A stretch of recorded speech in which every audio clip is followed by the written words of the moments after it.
Corona आया तो सबने एक सुर में कह दिया कि किसी भी चीज़ को छुओ मत, हाथ मत लगाओ।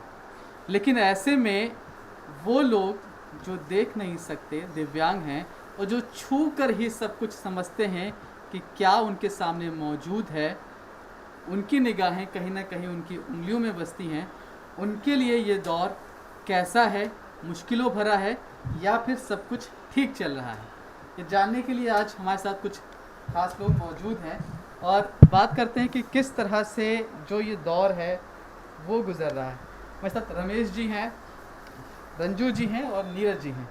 सर, सबसे पहले आपसे ही सवाल है कि टीचर हैं आप प्रोफेशन से, लॉकडाउन हुआ, फिर कोरोना आया, ऐसी बीमारी शायद पहले कभी आप लोगों ने भी नहीं देखी और महसूस की होगी। जब ये आया तो किस तरह से आप लोगों के जीवन पर असर पड़ा?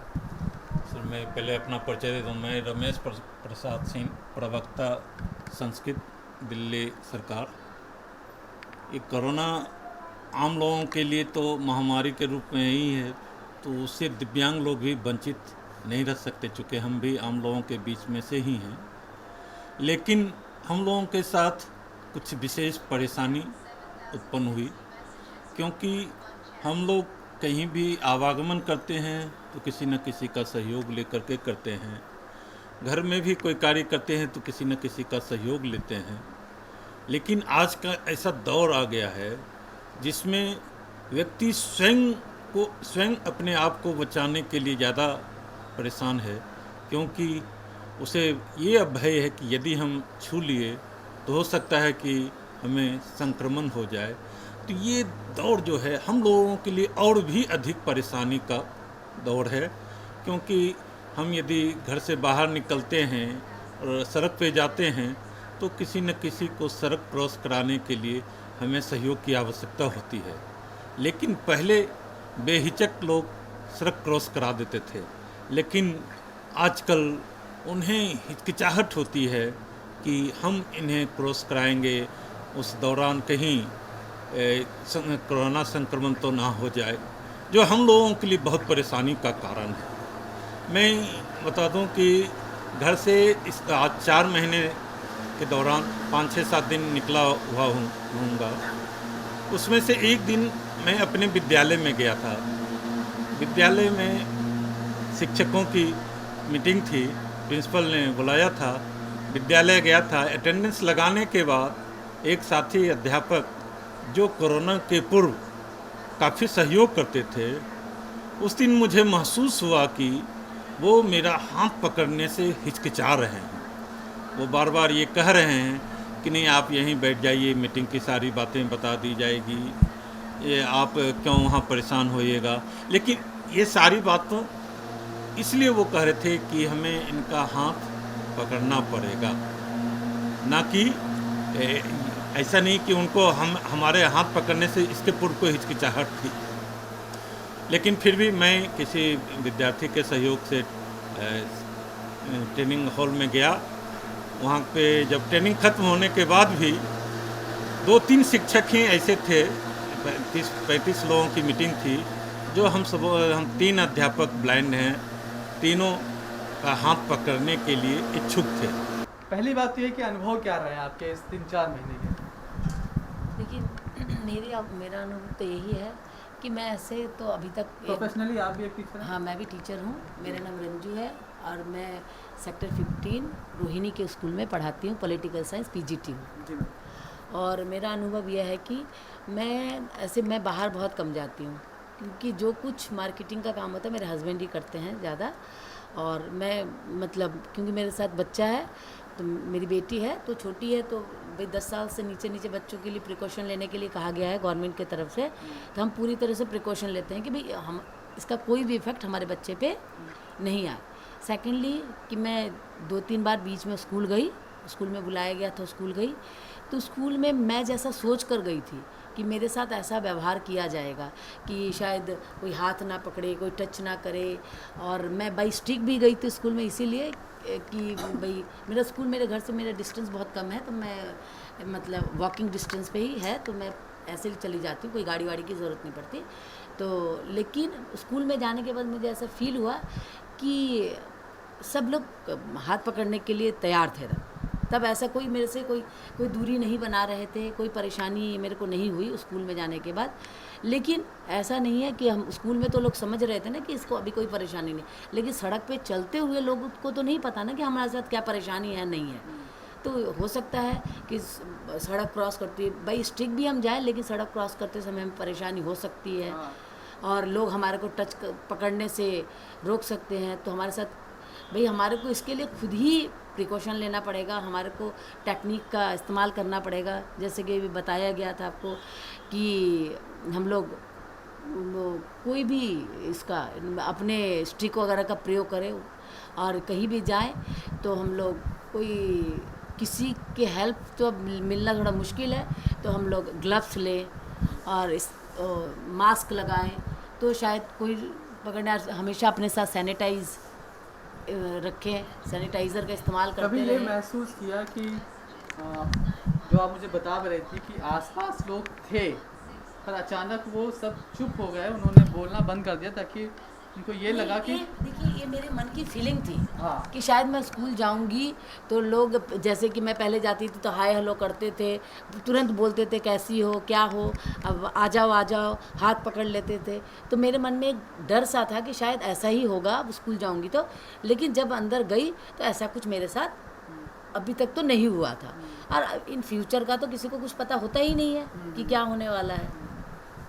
मैम एक महिला भी हैं आप, घर बार है आपका, घर के कामकाज में किस तरह से फर्क आया? देखिए घर के कामकाज में तो घर का सारा काम मैं अभी भी, मेरे साथ मेड है और पहले जब मेड आती थी तो सीधा आती थी और घर के अंदर आ जाती थी।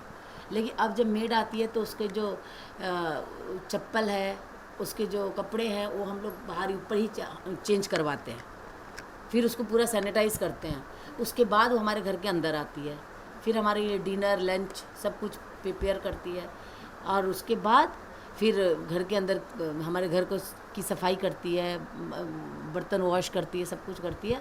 जब वो चले जाती है फिर वो जब इवनिंग में आती है तभी भी उसके साथ ऐसा ही हमें करना पड़ता है। उसमें हमारा टाइम तो 15-20 मिनट वेस्ट होता ही है, बट फिर भी जो है तो हम लोग अपने प्रिकॉशन के लिए ये सब हम उनसे करवाते हैं। उनके चप्पल बाहर से लेकर आते हैं तो हम लोग बिल्कुल अंदर नहीं आने देते, अपने चप्पल देते हैं और उनको पूरा सैनिटाइज़ करते हैं। तो ये सब हम लोग प्रिकॉशन ले रहे हैं।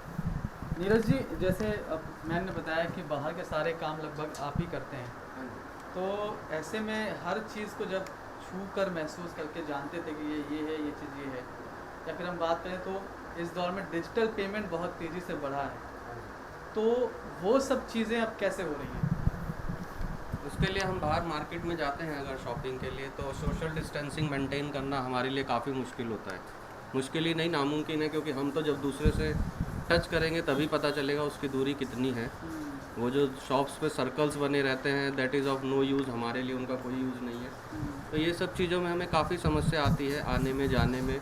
जिस तरह से इन्होंने बताया कि बाहर लोगों का सपोर्ट उतना नहीं मिल पाता है, लोग उतना एंक्शियस नहीं रहते हैं हमें पकड़ने के लिए। उससे ज़्यादा हमें भी डर रहता है, क्योंकि हमें अपना तो पता है कि हमें नहीं है, लेकिन अगर हमें बाहर 5 लोग पकड़ते हैं तो हमें खुद एक डर रहता है कि इन 5 में से किसी को ना हो।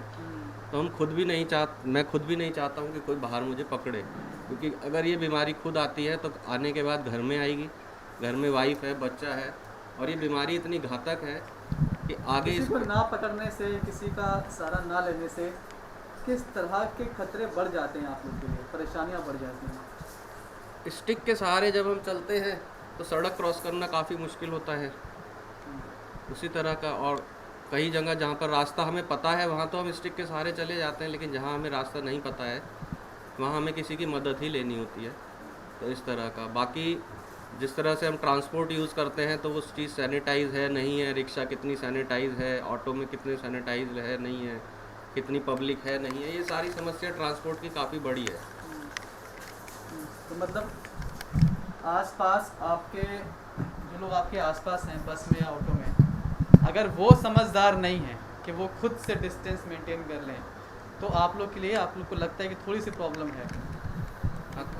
काफ़ी प्रॉब्लम है। उसके लिए तो काफ़ी प्रिकॉशंस रखते हैं हम, अपना सैनिटाइज़र और ये सब हम यूज़ करते हैं। अब सोशल डिस्टेंसिंग मेंटेन करना तो उसी नॉर्मल आदमी के हाथ में होता है, इस वक्त हम एक ऐसे संस्थान, एक ऐसे एनजीओ में मौजूद हैं जहां पर जो दिव्यांग बच्चे हैं, जो देख नहीं सकते, उनकी यहाँ पर ट्रेनिंग होती है। कंप्यूटर देख पा रहे हैं, सिस्टम देख पा रहे हैं, और वो तमाम आप चीज़ें देख पा रहे हैं जिनके ज़रिए उनकी ट्रेनिंग होती है। और ये सब यहाँ पर मौजूद हैं। हालांकि मार्च से लेकर जुलाई तक का जो इनका वक्त रहा है वो किस तरह से गुजरा है, कितना इनके लिए चैलेंजिंग रहा है, ये इनसे ही बात कर लेते हैं। आपका नाम क्या है? जी, आप मुझे ये बताएं कि जब ये कहा गया कि किसी भी चीज़ को छूना नहीं है, क्या बदलाव आया उसके बाद? जब हमें ये पता चला कि हमें किसी भी चीज़ को छूना नहीं, तो पहले तो बात है कि हमें हमारे टीचर्स ने भी हमें इसके लिए अवेयर किया कि हमें पास में सैनिटाइज़र रखना है और मास्क लगाना है। और हम अपने ट्रेनिंग में जो कुछ भी सीखते हैं, यहाँ पे क्लास करते हैं अपने टीचर्स के साथ, तो हम कीबोर्ड, चेयर, टेबल सभी को सैनिटाइज़ कर देते हैं। और सैनिटाइज़र हमेशा अपने टेबल पे अपने पास रखे होते हैं और मास्क भी लगाए होते हैं। जब पहली बार सुना कि छूना नहीं है, छुएंगे तो बीमारी होने की चांसेस हैं, उस वक्त कैसा महसूस हुआ? उस वक्त क्या लगा था? उस वक्त जब हमने सुना था, उस वक्त हमें काफ़ी डर लग रहा था, क्योंकि हमें ये हम बिना छुए किसी काम को कर नहीं सकते। तो हमें ये था कि हमें कीबोर्ड, कंप्यूटर आदि, क्योंकि इन सब से संबंधित भी बहुत सारे न्यूज़ सुनने को मिलते थे, तो हम सोचने लगे कि फिर हम कैसे छुएंगे, हमें तो छूना ही पड़ता है, तो किस तरीके से हमें अवेयर रहना पड़ेगा। तो डर गए आप लोगों में? हाँ, हम बहुत डर गए। उसके बाद फिर भी हमारे टीचर्स ने हमें बोला कि इसमें डरने की बात कोई नहीं है, पास में सैनिटाइज़र वगैरह रखो। और हम खुद भी कुछ दिन तक तो उन्होंने हमें काफ़ी समय तक याद दिलाते रहे, कराते रहे। अब हम इतने अवेयर भी हो चुके हैं कि हमें किसी भी चीज़ को छूने में बिल्कुल डर नहीं लगता, बिल्कुल हिचकिचाहट नहीं लगता। आदत में आ गए आप लोग? Yes sir. ठीक है, बैठ जाइए आप। आपका नाम क्या है? विवेक नाम। विवेक नाम। तो विवेक जी, आप बाहर भी आते जाते रहे होंगे, कभी यहाँ से कहीं और जाना, तो इस पूरे रास्ते में कहीं भी अगर आप जा रहे हैं तो रास्ते में कैसे अनुभव हुए आपके? अब जहाँ पहुँचे वहाँ कैसे अनुभव हुए? कई सारे ऐसे काम, जैसे आप कोई शॉपिंग कर रहे हैं, आपको पैसे देने हैं, तो उन पैसों में भी एक खतरा था। ये सारा अनुभव कैसा रहा इन 3-4 महीनों का? सर, अभी हम जहाँ पे हैं, जहाँ पे ट्रेनिंग कर रहे हैं, तो पहली बात तो ये कि जब से कोरोना शुरू हुआ और जब से भारत सरकार ने लॉकडाउन लगाया, तब से हमारी संस्था की ओर से एक व्यक्ति को नियुक्त किया गया था, वही हमारा सारा काम करते थे। लेकिन फिर भी आजकल तो हर व्यक्ति से डर लगता है, कोरोना ऐसी चीज़ है। तो फिर भी अगर मान लीजिए हमें बाहर जाना हुआ किसी काम के लिए, जैसे अब फ़ोटो खिंचवाना या फिर कोई ऐसा काम जो हमारे बिना गए हो ही नहीं सकता, तो ऐसी स्थिति में बहुत बच के चलना पड़ता था। ऐसा लगता है कि कहीं कोई ऐसा व्यक्ति ना मिल जाए जो कि जिससे हमें प्रॉब्लम हो, हमें कोई रोग हो जाए, ये वायरस हो जाए, इसे बहुत संभल करके चलना पड़ता था। अगर कोई हाथ भी अगर हमारा पकड़ ले तो उसमें भी डर लगता था। तो मैं तो बाहर जाते समय, अभी तो अंदर तो नहीं, लेकिन बाहर जाते समय अक्सर मैं वो ग्लव्स का यूज़ करता हूँ। ग्लव्स यूज़ करते हैं जी। कभी होता है कि बाहर गए और जैसा आदत में हो जाता है आप लोग की, कि अगर सीढ़ियाँ हैं तो उनका साइड में उनको पकड़ लिया, दीवार है तो उसको टच कर लिया, फिर एकदम से लगा कि अरे तो नहीं टच करना है, अब क्या होगा? जो पहला रिएक्शन था वो क्या था? शुरू में ये दिक्कत आती थी जब कोरोना आया था, तो उस समय तो बहुत मतलब छू लेने के बाद तो ऐसा लगता था जैसे बिजली गिर गई हमारे ऊपर। अब मैं क्या करूं, अब क्या हो सकता है? फिर तुरंत दिमाग में आता था, अरे सैनिटाइज़र है या फिर जो भी साबुन है, कम से कम उसका इस्तेमाल कर लेते हैं, शायद सही हो जाए, और हो भी जाता था ऐसा। तो अच्छा, पढ़ाई लिखाई में आपकी कोई बदलाव आप देख रहे हैं क्या इन सब चीज़ों के होने के बाद? रुक गई या कुछ दिन तक नहीं हो पाई, क्या बदलाव आया पढ़ाई लिखाई? पढ़ाई लिखाई को लेकर के तो अभी आप तैयारी किस चीज़ की कर रहे हैं? स्टेनोग्राफी कर रहे हैं। जी जी। हाँ, क्या बदलाव आया? पढ़ाई लिखाई में हम लोग लॉकडाउन से पहले बहुत अच्छी हमारी क्लास होती थी, और जब से लॉकडाउन लगा तो कम से कम 20 दिन 1 महीने तो हमारे क्लास को रोकना पड़ा था। उसके बाद फिर हमारी ऑनलाइन क्लास हुई, तो ये सब बहुत सारे बदलाव हुए। ऑनलाइन क्लास के बाद फिर जब से ये अनलॉक का सिस्टम आया, फिर हम लोग वापस उसी स्थिति में आ गए। तो काफ़ी कुछ चेंजेस आए हैं हमारे पढ़ाई लिखाई में। आगे जो आपके एग्ज़ाम होने हैं उन सब के लिए कैसे क्या करेंगे? अभी तो मतलब नई जगह अगर जाना होता है तो कैसा होगा? सर, अगर नई जगह जाना होगा तो अब जाना भी है, क्योंकि अब तो यहाँ पे एग्ज़ाम ख़त्म हो जाएंगे। 29 तारीख को यहाँ से जाना भी है हमें। चूँकि हमें बिहार भी जाना है, तो बिहार में मैंने सुना है कि लॉकडाउन है पूरी तरह से। जैसा कि घर से भी मेरे खबर आई, अभी कल अचानक शाम में खबर आई कि गाड़ियाँ भी नहीं चल रही है। ऐसे स्थिति में क्या कर सकते हो? तो मैंने कहा या तो यहाँ के मैनेजमेंट से बात करनी पड़ेगी, या फिर हमें दिल्ली में अगर कोई जगह मिल जाती है, रूम वगैरह, या फिर कोई ऐसा हॉस्टल जहाँ पे कोई रह कर के तैयारी कराई जाती हो, तो फिर वो व्यवस्था देखनी पड़ेगी। ठीक है, ठीक है। आप ये बताओ, आप ये बताओ कि कितना बदलाव आया? पहला तो सवाल यही है सबसे। सर, बदलाव तो बहुत आ गया, क्योंकि मतलब पहले जो हमारी क्लासेस थी तो वो हमारे बहुत अच्छे ढंग से चलती थी। उसके बाद जब हमारी क्लासेस मतलब होनी बंद हो गई थी, तो हमें थोड़ी हमारा जो परफॉर्मेंस था थोड़ा सा लो हुआ था। लेकिन हमारे खैर भगवान की दया से हमें इतने अच्छे टीचर्स मिले हैं कि उन्होंने हमें फिर से उसी लेवल पे ला दिया। तो अब हम मतलब अच्छा कर ले रहे हैं। और बदलाव तो यह है कि अब तो मतलब पूरी दुनिया का एकदम ऐसा लगे जैसे तहस नहस हो गया है। लेकिन हमें तो इतना कोई प्रभाव नहीं पड़ा, क्योंकि हम लोग शुरू से मतलब जब से ये लॉकडाउन लगा था, हमें स्ट्रिक्टली ऑर्डर मिल गया था कि हमें कहीं भी न आना जाना है, न किसी से मिलना है। सिर्फ और सिर्फ अगर हमें किसी से कांटेक्ट करना है तो हम फ़ोन के थ्रू ही कर सकते हैं, और वैसे हम किसी से कोई कांटेक्ट नहीं कर सकते। अच्छा, ऐसा नॉर्मली आप लोग कितने दिनों में घर जाते थे अपने, और अभी क्या वो बंद सा हो गया? एक तरह से आप लोग एक ही जगह रह गए हैं, ये भी लग रहा है?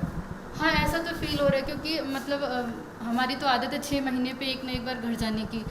तो अब तो जाने में थोड़ी सी प्रॉब्लम हो जाएगी, क्योंकि दरअसल बात है कि मैं एकदम टोटली ब्लाइंड हूँ। और हम जाएंगे तो कम से कम हमें 10 लोगों से टच तो होना पड़ेगा। जैसे ऐसे होता है कि अब हमें किसी न किसी से हेल्प लेनी ही पड़ेगी। तो इस वजह से मतलब कोरोना होने के सिम्टम्स हो सकते हैं, क्योंकि हमें नहीं पता ना कौन इंसान कैसा है कैसा नहीं है। और जैसे कि ये भी सुनने में आ रहा है कि कोरोना के सिम्टम्स तो आजकल पता भी नहीं चल पा रहे किसको है किसको नहीं है, जब तक जांच नहीं हो पा रही है। तो इस वजह से कहीं नई जगह जाने के लिए तो थोड़ा सा सोचना ही पड़ेगा।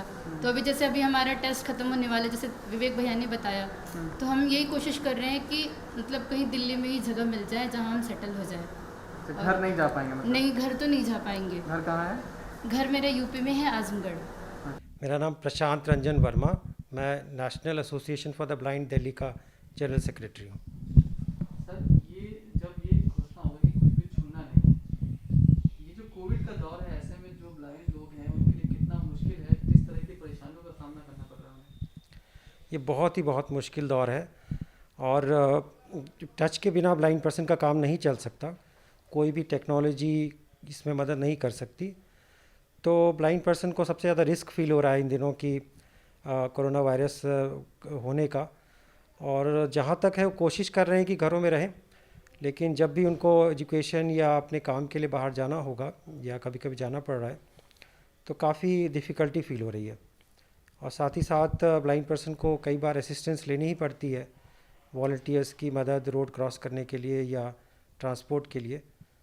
तो उसमें भी एक अजीब सी अब एक सिचुएशन आ गई है कि दूसरे लोग भी ब्लाइंड पर्सन को कैसे आप कह सकते हैं कि भरोसा करें, और ब्लाइंड पर्सन कैसे करें, कैसे एक दूसरे का हाथ पकड़ें, साथ चलें।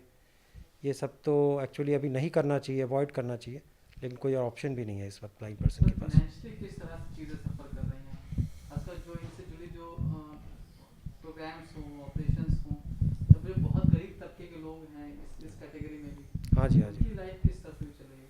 हाँ जी, एक्चुअली ब्लाइंड पर्सन लोगों का डिसेबिलिटी का पॉवर्टी से बहुत क्लोज कनेक्शन है हमेशा ही। तो ऐसे में इनके लिए जो ज़्यादातर जो काम होते हैं वो चैरिटी मनी या डोनेशन से होते हैं। और इन दिनों डोनेशन वगैरह ग्रांट वगैरह बहुत कम हो गया है, ना के बराबर है कॉरपोरेट से, गवर्नमेंट से, इंडिविजुअल से। तो इस तरह से उनकी सारी जो सुविधाएं हैं वो बिल्कुल एक तरह से रुकी पड़ी है। जो लोग छोटे छोटे रोज़गार कर रहे थे वो भी ऑब्वियसली लॉकडाउन की वजह से नहीं कर पा रहे, और काफ़ी हद तक मतलब अभी डिपेंडेंट हालात में हैं दूसरे लोगों के मदद के भरोसे। कुछ हद तक बस जस्ट समझिए कि सरवाइव कर रहे हैं इस वक्त। सर कौन से लोग थे, कैसे लोग थे जो डोनेट करते थे और किस तरह से मतलब पैसे मिलते थे और अब नहीं मिल रहे हैं इस समय? जैसे हमारी संस्था है तो जो बड़ी कंपनीज़ हैं अपने CSR प्रोजेक्ट के थ्रू एक अच्छा अमाउंट देती थी, जैसे उनके एजुकेशन के लिए, उनके एकोमोडेशन, खाने पीने के लिए। तो उनमें से काफ़ी कुछ अब नहीं मिल रहा है क्योंकि कंपनीज़ भी काफ़ी बंद रही हैं और काफ़ी नुकसान में हैं। और इसके अलावा गवर्नमेंट भी कई ग्रांट्स देती थी, वो भी काफ़ी टाइम से अब रुका पड़ा है हमारे केस में तो। और छोटे छोटे बिजनेसमैन कह लीजिए या कई लोग आ करके हमारे यहाँ पे ब्लाइंड बच्चों के लिए कई सारी चीज़ें, सामान या उनके लिए खाना पीना सब कंट्रीब्यूट करते थे, तो वो भी सब इस वक्त सब कुछ रुका पड़ा है। ये भी लोगों ने जो डोनेशन का फोकस रखा है वो भी कहीं ना कहीं पीएम केयर फंड या बाकी चीज़ों में शिफ्ट हो गया। बिल्कुल बिल्कुल, इस वक्त सारा जो है आप कहते हैं, हम कहने लगे हैं कि हम ब्लाइंड लोग कि हम अब लाइन में सबसे लास्ट में हैं। हमारे बारे में अनफॉर्चुनेटली कोई सोच नहीं रहा। सबसे पहले तो कोरोना के बारे में सोचा जा रहा है और उससे रिलेटेड जो कुछ भी रिलीफ वर्क वगैरह करना है उसके बारे में सोचा जा रहा है। सारा पैसा वहीं जा रहा है, तो वो जा रहा है, वो ठीक है, लेकिन जो डिसेबल व्यक्ति है वो भी कोरोना के वजह से ही समस्या में है। तो इस काम को भी उसी तरह से देखा जाना चाहिए कि कोरोना से बचाव करने के लिए, मदद करने के लिए ब्लाइंड लोगों की भी मदद करने की ज़रूरत है।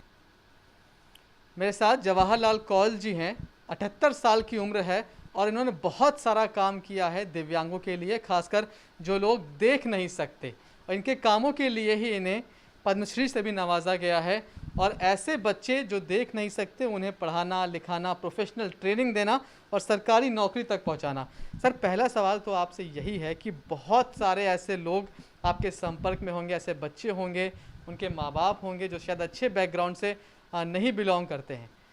उनके जीवन में जब ये कहा गया कि भाई किसी भी चीज़ को हाथ नहीं लगाना है, क्या बदलाव आपने महसूस किए?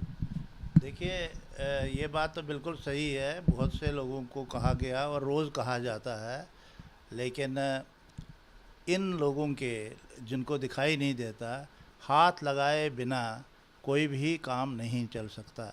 क्योंकि अगर वो सीढ़ी चढ़ेंगे तब भी उन्हें हाथ पकड़ के ही जाना पड़ेगा, सीढ़ी को पकड़ के जाना पड़ेगा। दरवाजे को खोलेंगे तब भी सीढ़ी को पकड़, बस वो सिर्फ इतना ही प्रिकॉशन ले सकते हैं कि भाई जब इस तरह का काम किया उसके बाद सैनिटाइज़र से अपने हाथ धो लिए या पानी से हाथ धो लिए, यही कर सकते हैं। बदलाव सर मैं अगर बात करूं कि आने जाने में, पढ़ाई लिखाई में या फिर किसी और जगह किसी से मिलने जाने में, इन सब चीज़ों में मतलब जो सोशली जो काम करते थे उनमें क्या क्या दिक्कतें आने लगेगी या कौन से काम रुक गए इस पूरे लॉकडाउन पीरियड में या फिर एपिडेमिक पीरियड में? देखिए, जहाँ तक सवाल है कामों के रुकने का, वो तो बहुत कुछ रुका है। अगर आप स्कूलों की बात देखें, हमारे दृष्टिबाधित लोगों के स्कूलों की बात देखें तो उन्हें बहुत बड़ा लॉस हुआ है। और वो ब्रेल तो ऑनलाइन कर नहीं सकते, मैथमेटिक्स ऑनलाइन कर नहीं सकते, तो उनके लिए तो सचमुच में बहुत नुकसान हुआ है। लेकिन किया क्या जा सकता है? जो प्रॉब्लम है उसको तो हमें फेस करना ही पड़ेगा। जैसे सब लोग कर रहे हैं वैसे हमें भी फेस करना पड़ेगा। लेकिन जहाँ तक NGOs का सवाल है, NGOs को तो और भी ज़्यादा कठिनाई का सामना करना पड़ा है, क्योंकि जब लॉकडाउन रहा तो लॉकडाउन के दौरान कोई भी बाहर नहीं निकलता था और कोई भी हमारे यहाँ नहीं आता था। और ऐसे हालात में आप अंदाज़ लगा सकते हैं कि जब डोनर ही नहीं आएगा तो हमारे पैसा कहाँ से आएगा। हाँ, ये बड़ा मुद्दा रहा कि जो NGOs हैं इस तरह के, वो खासकर डोनेशन पर काम करते हैं। लेकिन जैसा कि सर बता रहे हैं कि इस पूरे लॉकडाउन पीरियड में डोनर यहाँ पर आए नहीं तो पैसा नहीं आया। सर अगर हम मोटा मोटी बात करें तो पहले कितना अमाउंट आप लोग को मिलता था और अभी क्या हालात हैं? मैं तो पिछले 2 महीनों की बात कर सकता हूँ जो मैंने देखा है, अप्रैल और मई का।